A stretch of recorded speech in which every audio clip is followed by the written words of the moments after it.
क़यामत के दिन सबसे पहले 3 किस्म के लोग जहन्नम में जाएंगे और ये लोग जहन्नम का ईंधन बन के जाएंगे। नंबर 1, वो शख्स जो शहीद हुआ हो, इसे लाया जाएगा और अल्लाह ताला उसे अपनी नामतों का जिक्र कराएगा।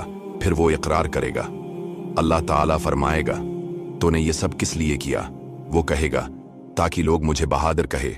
अल्लाह फरमाएगा, तो झूठ बोल रहा है, और उसे मुंह के बल जहन्नम में डाल दिया जाएगा। नंबर 2, वो शख्स जो इल्म हासिल करे और दूसरों को तालीम दे, उसे लाया जाएगा और अल्लाह उसे अपनी नामतों का जिक्र कराएगा। फिर वो इकरार करेगा। अल्लाह फरमाएगा, तूने ये सब किस लिए किया? वो कहेगा, ताकि लोग कहें कि मैं आलिम हूं।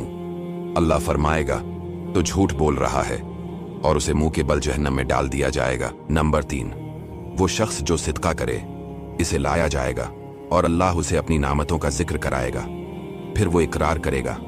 अल्लाह फरमाएगा, तूने ये सब किस लिए किया? वो